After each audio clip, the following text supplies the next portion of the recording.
วันนี้เราจะมาทบทวนนะครับระบบการพันเสียง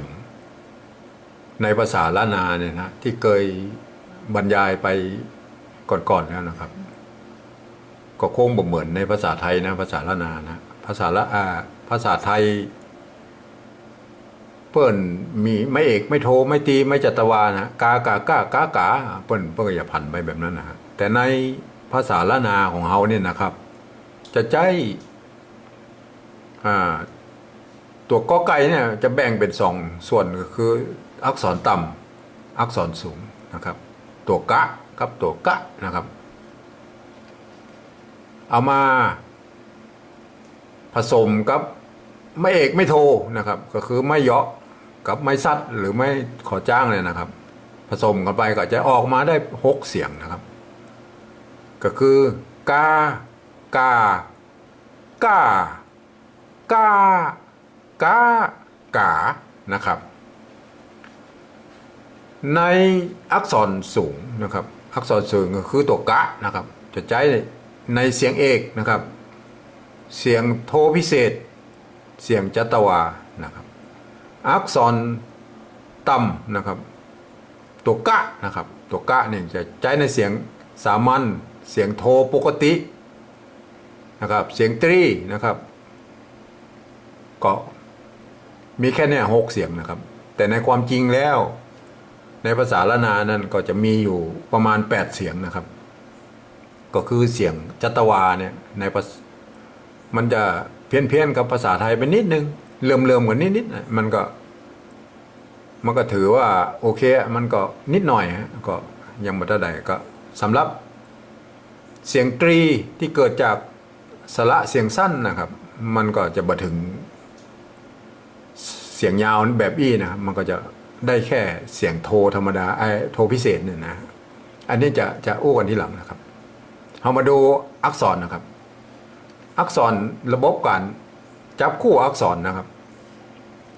ก็จะแบ่งเอาเป็นอักษรสูงอักษรต่ำนะฮะที่เอามาจับคู่เนี่ยที่เอาไปซัดจะเอาไปซัดเอาไปเยาะเอาไปซัดในตาราง6เสียงนั่นนะครับตัวกะนะครับอักษรสูงนะกะกู้กับกะนะครับเอาไปพันเสียงเยาะกับซัดมันก็จะได้ออกมา6เสียงตัวคะนะฮะกู้กับตัวคะนะครับตัวคะอันนี้คะแต่นะกะคะกะคะงะนะครับอยู่ในระบบแน่นอนเลยนะครับตัวนี้คือตัวคะตัวนี้ใจแตนตัวคอคนนะฮะตัวจะสะจะนะครับจู้กับตัวจะตัวชะนะครับละตะนะครับตะนะครับกู้กับตะนะครับตัวตะนะครับไม่ใช่ท่านะตัวตะนะครับในภาษาละนาคือตัวตะอันตัวทอทหารนี่ยืมปิ้นมาไม่ได้นะครับยืมอักษรไทยมาเทียบว่าเวลาเราจะบรรยายเป็นภาษาปริวัติเนี่ยก็ใช้ตัวนี้แทนนะคือตัวตะนะตัวตะเนี่ยนี่คือตัวตะนะต่อไปละทะนะครับตัวทะนะครับกู้กันนะตัวปะนะครับปะป้อมนะอันนี้ปะป้อมตัวปะกู้กับตัวปะนะครับอันนี้ตัวปะนะครับมาอย่าไปเข้าใจผิดว่าเป็นตัวพอพานนะมันใช่นะตัวพระมันใช่นะครับคือตัวปะนะครับยืมเปิ้นมาไม่ได้นะตัวพอพานเนี่ยยืมเปิ้นมามันมีอักษรตัวไหนแล้วครับก็ยืมเปิ้นมาว่าเป็นมาเทียบนะครับเพื่อให้เขียนเป็นภาษาเพื่อบรรยายเป็นภาษาปริวัติได้อิ่มได้นะครับตัวพระตู้กู้กับตัวพระอันนี้พระแน่นอนนะตัวพอแน่นอนเลยอันนี้นี่คือพอแน่นอนพอในภาษาล้านนาแน่นอนนะตัวสะกู้กับตัวสะนะครับสะมี3ตัวนะสบฤาษีสคสเสือส่วนมากจะใช้ตัวสะตัวนี้มากกว่านะครับตัวสะนะครับกู้ตัวหะกู้กับตัวหะนะฮะหรือละเนี่ยฮะนะครับนอกนั้นนะครับอักษรต่ำที่มันมีกู้นะครับก็คือ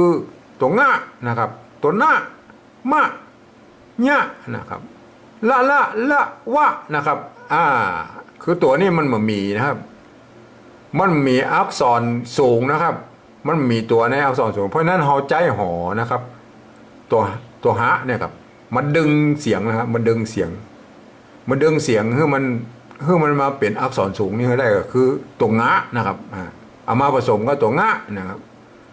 ผสมกับตัวงะมันออกมาเป็นตัวงะนะครับผสมก็ตัวนะออกมาเป็นตัวนะนะครับตัวมะมันออกมาเป็นตัวมะนะให้มันออกมาเป็นเสียงจัตวาก็ได้นะครับเอาตัวตัวฮะเนี่ยครับมาผสมกับตัวยะนะ